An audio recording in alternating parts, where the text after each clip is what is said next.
നമസ്കാരം. ഇന്ന് ഞാൻ നിങ്ങളെ കൊണ്ടുപോകുന്നത് കേരളത്തിലെ ഒരു പ്രശസ്തമായ ദേവീക്ഷേത്രത്തിലേക്കാണ്. ആയിരക്കണക്കിന് ഭക്തരാണ് ഇവിടെ അമ്മയുടെ അനുഗ്രഹം തേടിയെത്തുന്നത്. മാനസിക വിഷമങ്ങൾ, കുടുംബ പ്രശ്നങ്ങൾ, ആരോഗ്യ പ്രശ്നങ്ങൾ എന്നിവയ്ക്ക് പരിഹാരം ലഭിക്കുമെന്ന വിശ്വാസം ഈ ക്ഷേത്രത്തിനുണ്ട്. അത് വേറെ എവിടെയുമല്ല, എറണാകുളം ജില്ലയിലെ ചോറ്റാനിക്കര ദേവീക്ഷേത്രമാണ്.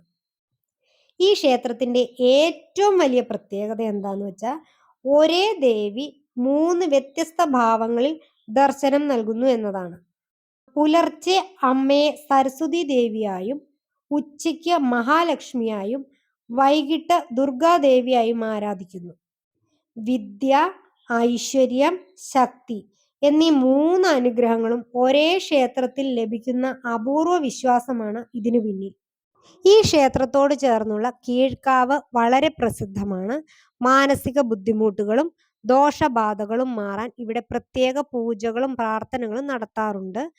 അതുകൊണ്ട് തന്നെ ജീവിതത്തിൽ വലിയ പ്രതിസന്ധികൾ നേരിടുന്ന നിരവധി ആളുകൾ ഇവിടെ പ്രതീക്ഷയോടെ എത്തിച്ചേരുന്നുണ്ട്. ചോറ്റാനിക്കര ക്ഷേത്രത്തിലെ ഏറ്റവും പ്രശസ്തമായ വഴിപാടുകളിൽ ഒന്നാണ് ഗുരുതി പൂജ.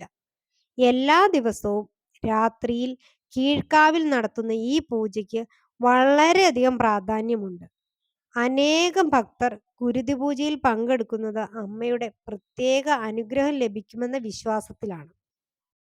ഇവിടെ നടത്തുന്ന മറ്റു വിശേഷപ്പെട്ട വഴിപാടുകളാണ് അവൽ വഴിപാട്, ഭജന, ദീപം സമർപ്പിക്കൽ, വിദ്യാരംഭം തുടങ്ങിയവ. ക്ഷേത്രത്തിലെ പ്രധാന ഉത്സവമാണ് മകം തൊഴൽ. ഈ ദിവസങ്ങളിൽ ലക്ഷക്കണക്കിന് ഭക്തരാണ് ചോറ്റാനിക്കരയിൽ എത്തിച്ചേരുന്നത്.